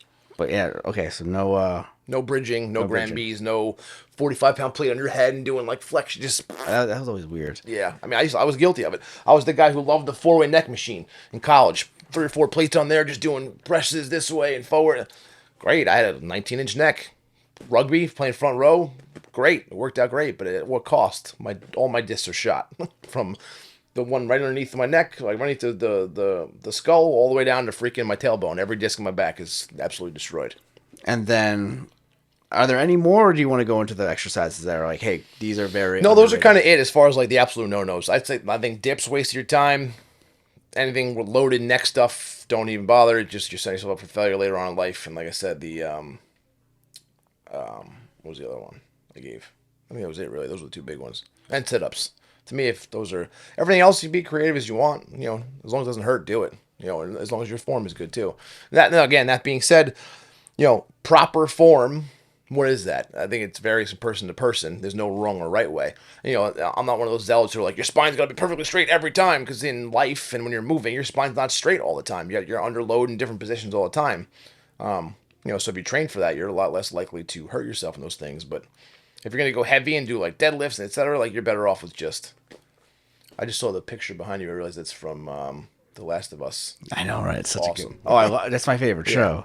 If you look over it's there, amazing. So I good. played the video game, so I play. I wanted to. Never I know did. what happens with number 2. Yeah, I noticed obviously this is all your PlayStation stuff, and yeah. So these are the soundproof foams. Okay, yeah. So I was like, let me get some art. So everything that you see here has like a soundproof foam thing to it. That's cool. So it'll add some acoustics to the room. Yeah. But I'm like, why not make it colorful? That's pretty cool. I'm not a huge gamer. I just thought, hey, these are cool colors that pop. Yeah. And Love like it. the one behind you, I'm like, I like contrast. So, Yeah, and you got the, you know, like I said, it plays in well with The Last of Us and everything. It's the game, you know, it's the It's such a good. I keep saying movie, but it's a show. It was show. like a movie, but yeah. And then finally, the last question that someone asked me is, what are your credentials? Okay. Actually, you know what? Actually, we didn't even do this. I know we did something so informal, but do a full introduction, Okay. So name and everything. my name is Dr. Jonathan Amato. I am a double board certified physical therapist. I have your standard physical therapy board certification, then I have an orthopedic clinical specialist board certification. So I am an outpatient orthopedics specialist. So I got board certified in that just to show my prowess there. I am a certified strength and conditioning coach through the NSCA, which is the National Strength and Conditioning Association. I have been a certified or a CSCS since 2006. I was a strength coach before I even became a PT. What else? Other credentials I have? I mean, I've got all random certifications in different modalities and techniques, and I'm actually still a licensed New York State physical education teacher.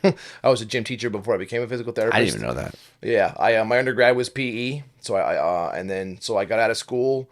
I had a leave replacement gig for a year, and then I tried to get a job out here on the island, and I couldn't, so I went to the city. I taught phys ed in the city for 3 years, all while getting my master's degree to solidify my teaching license. So I was with one of the last years they did a professional permanent licensure for PE or for teaching in general. So I have a permanent certification in New York State for that. And then I got into the physical therapy gig. So then I went and took a year and a half of prereqs just to get into PT school, and it was 3 years of PT school. So I have like 12 years of school under my belt. So just like a perpetual student. So I was a semi-professional rugby player for a bunch of years. I played for a team in New York City called New York Old Blue, which at the time we had the Super League, which was like the feeder league into the USA. So the international team from the United States. And then I am a purple belt in Brazilian Jiu Jitsu. I've been training on and off for like 7 years.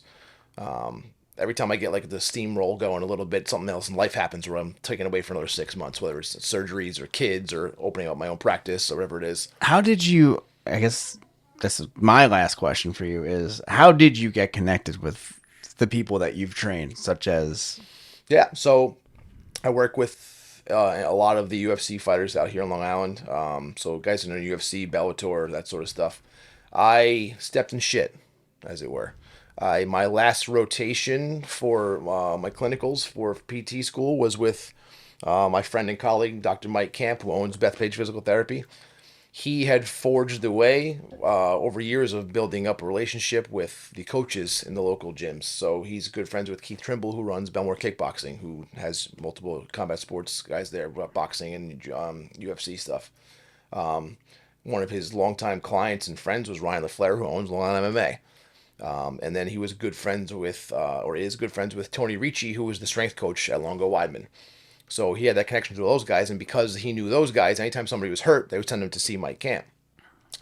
Over time, because I trained jiu-jitsu and Mike didn't, a lot of them started leaning towards me. And Mike had Mike's got like a 6-week wait list for anybody to see him, and he's always super busy. And he trains a lot of the IFBB pro bodybuilders from Bev's gym, and He's so cool. He's cool just as hell. sees a ton of those guys. So a lot of times, what would happen was if he didn't have the room to get anybody on the schedule, he'd say, like, "All right, I can't get you, but see my colleague John here." And over time, it was just start to build up where I treated Weidman, and he told Quinton. Quinton said, "Hey," and I started working with Sterling, and I started working with Caitlin Chukagian. I worked with Gillespie when Mike couldn't see him. I worked with Marab Dwashavelli before he was even a big name, before I even knew who he was. I worked with Randy Brown. I worked with Matt Serra himself. I did his knee replacement rehab last year. So he replaced his one knee, and I did his rehab for him. So I got connected with all them because of Mike Camp. So if I didn't do my last rotation there, and I didn't work there for Mike for 7 years and get introduced that way, I don't know if I'd have seen the people I've seen over time. Now, it may have organically happened a different way because our sensei, Derek, is good friends with Weidman, and maybe the connection would have happened that way and it would have been a different pathway, but that's how it kind of worked out for me. Yeah, you stepped in some shit. Yeah. Oh, it's crazy how small. So I remember going to fights, and I remember it was always like the same schools. But then, like when you hear your perspective, you're like, "Oh wow, everyone really knows each other, especially Yeah. the big names." Yeah, they all do. And because the fight community is so small, it's small but it's big, right? And It's tight with Long it was also, and for me, that was my goal when I was becoming a PT, was to work with these guys. So like as a therapist assistant and an aide and a strength coach in Manhattan, when I started off my physical therapy career, I worked with a lot of pro athletes from different, like some guys from the MLB and guys from NBA and NFL, and I worked with different actors and actresses and like all these famous people. And I loved doing that because I just liked being around those type of people. When I moved back out here to Long Island, I was like, well, what pro athletes are on Long Island? I'm like, oh, combat sports athletes. And why is that? Because wrestling is so big out here. And where do you go from wrestling after college? MMA. So boom. I knew that if I want to work with pro athletes, the only way I was gonna be able to do that here on Long Island was probably gonna be the combat sports world. So I sort of like pushed my way into different things via the connections that Mike had already, and he kind of opened the doorway for me. So And it's brought you really far, and now you have your own business. Explain to me. Yep. So I branched off. So I used to work for Mike Camp, and he owns Bethpage Physical Therapy. I was like his right hand man for 6-7 years, whatever it was, and in an effort to expand the name for him and I, and I had the goal to open my own practice when I went into PT school, and then when I started working for Mike, that got kind of pushed aside a bit because I got to see these pro athletes working for him, and I got to do everything I wanted to do, but I got to the point where the commuting was getting to me, and I wasn't seeing my kids as much, and so I got really young kids, and I didn't want to miss out on a lot of stuff. So, in an effort to grow our name, I said, hey, why don't I open a satellite location a little further out east? I'll call it Bethpage PT East. This way we're still together. I didn't leave him completely because love the guy. He's like a mentor. He's a good friend of mine. Never did anything wrong to me. Treated me like gold. So like I didn't want to just up and leave him. So I was like, well, how about we stay together somehow? And I open up a satellite location. I'll call it Bethpage PT East. This way we're still kind of together. And then the end game there is to grow it more. Well, he and I will open up a third spot together in Bethpage North, somewhere in like Huntington, far east out in like Riverhead, and have like multiple locations and have Bethpage Physical Therapy in a bunch of different spots throughout the course of the island. Oh, that's awesome. Yeah. That sounds very possible too. I think it is. What I'm noticing running into already is people are like, Bethpage, but this is Oakdale. Why they can't wrap their head around it's just the name of the place. So it has nothing to do with the town of Bethpage. But I remember I wasn't a smart kid growing up.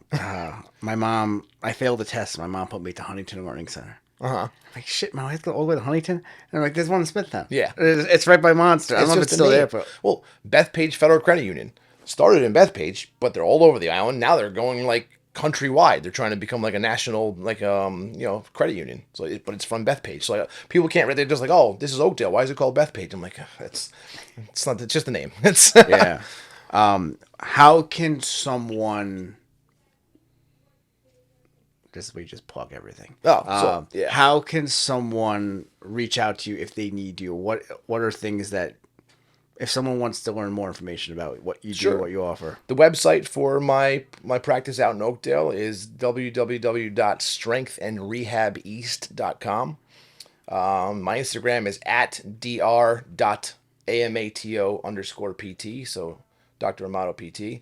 The Instagram for the office itself is at Bethpage PT East. My email is dr.amato.pt@gmail. And then, the office phone number is 631-626-6578. So any one of those ways to get a hold of me. And that's actually the office cell phone, so it's on me kind of at all times anyway. So you can text it, you can call it, email me, either way, it'll come through and I'll get it at some point. Awesome. Well, it's always good to see you, dude. Yeah, man. Always. It's a pleasure. Thank you so much for this. Yeah, dude, it was And, fucking epic.